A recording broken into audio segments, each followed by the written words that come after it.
Hello boys, welcome back to another session of video tutorials, and this session is meant for class 11th biology students, and this is for 30th January 2021.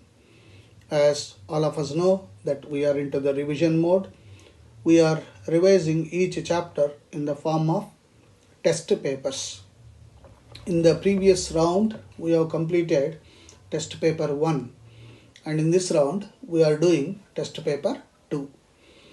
So this session we are going to revise respiration in plants. This is an important chapter, as all of us know, not only just because of the exams. In general, it is very useful for other competitive exams such as UPSC NDA and NEET exam too. So here we go. Of course, general instruction, the very purpose of doing this, answering the test paper, is to get familiarized with 1 mark question, 2 mark questions, 3 mark questions, and of course the long answer type 5 mark questions. This will make you focused on different topics present in the chapter and which topic is what type of question would be covered. So this is the purpose, and we give a lot of importance to this 5 mark questions, because in this 5 mark questions normally students tend to write long answers, say 2 to 3 pages. That is not required. What is required is, first and foremost, draw a diagram, label it properly, then substantiate your answer with the diagram, and when you are writing it, underline all the crucial points, important points in the answer, and write point wise, and explain each point maybe with the 2 to 3 sentences. Overall, you are supposed to write something like 15 to 18 sentences. Okay, that would solve your time as well as energy.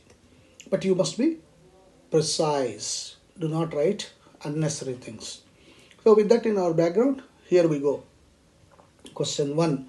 What are the other 2 names for Krebs cycle? Question 2. In which organelle does Krebs cycle occur in living cells? Question 3. Mention the conditions under which 1.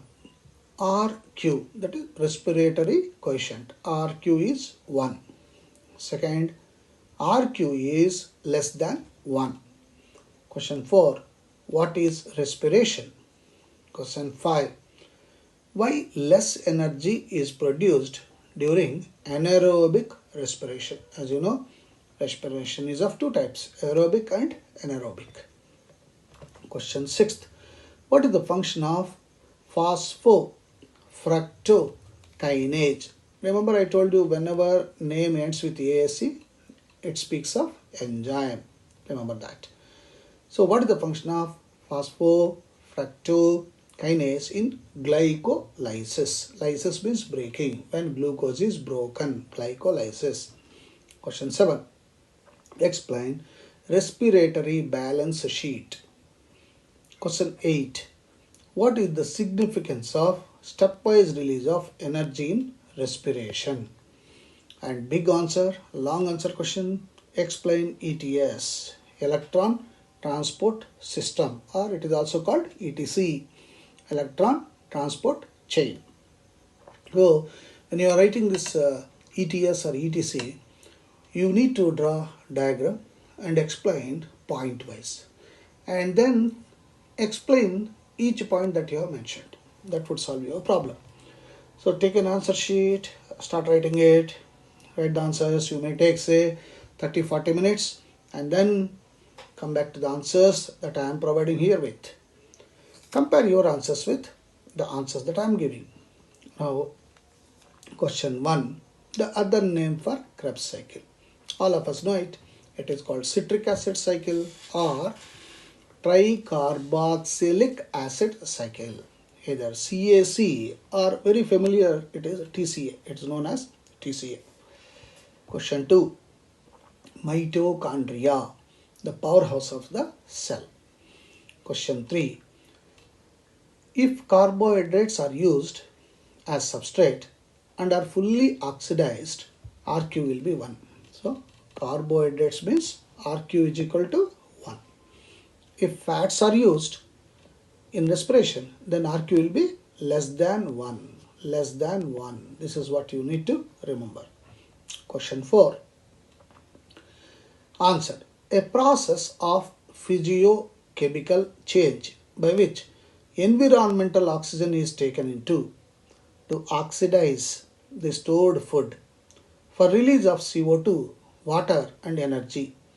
The energy released is used for doing various life activities, whereas CO2 is used by the plants. Question 5. Incomplete breakdown of respiratory substrate takes place, that is anaerobic respiration. Some of the products of anaerobic respiration can be oxidized further to release energy, which shows that anaerobic respiration does not liberate the whole of energy contained on the respiratory substrate. 3. Oxygen is not utilized for securing electrons as well as protons. 4th, NADH2, nicotinamide adenine dihydrogenase, does not produce ATP, adenosine triphosphate, as electron transport is absent. Now answer 6th. It catalyzes the formation of fructose 1,6 biphosphate from fructose 6-phosphate and adenosine triphosphate ATP. Fructose 1,6 biphosphate is split into two molecules of triose phosphate, that is 3-phosphoglyceraldehyde, we say 3-PGA, and dihydroxyacetone phosphate. Answer 7. As equacial, orderly pathway functioning with one substrate forming next one with glycolysis, TCA cycle, and ETS pathway following one after the another. B. NADH synthesized in glycolysis. It is transferred into mitochondria and undergoes oxidative phosphorylation. C. None of the intermediates in pathway are used to form any other compound. D. Only glucose is being respired. No other alternative substrates enter in pathway at any of intermediary stages. Answer 8. Advantages of stepwise oxidation during respiration. A. It facilitates the utilization of relatively higher proportion of that energy in ATP synthesis. B. Activities of enzymes for the different steps may be enhanced or inhibited by specific compounds. This provides a means of controlling the rate of the pathway and the energy output according to the need of the cell. C. The same pathway may be utilized for forming intermediates used in the synthesis of other biomolecules like amino acids. Now, the most important one and bit complicated one is answer 9. Mechanism of electron transport system. Now, I said for long answer, you must substantiate your answer with the diagram. Where is the diagram? Here is the diagram. Now, if you draw the diagram correctly, that means almost 50% of your work is done. Now, this is inner membrane space. This one, inner mitochondrial membrane. You know, mitochondria will be having two membranes, double membranes, and inner space is matrix. Now, what's happening here? That is, the protons that are released will be entering into the inner mitochondrial membrane. You can see the hydrogens. And these are becoming 2H+. And then there are varieties of enzymes involved in that. One is FMN. You can see here FES. Then the oxygen will be having these two electrons, and those are absorbed by the H+. So formation of 2H plus, then cytochrome B and FES, cytochrome A, cytochrome C, all these varieties of enzymes are formed, and they make the water, you can see H2O becoming H plus and O minus. So 2H plus and half O2, that is O minus. So these two join together and form H2O. So once you draw this diagram with the correct names of the enzymes, now come for the explanation. In the explanation, what is that we are going to write? Stepwise. Glucose molecule is completely oxidized by the end of citric acid cycle.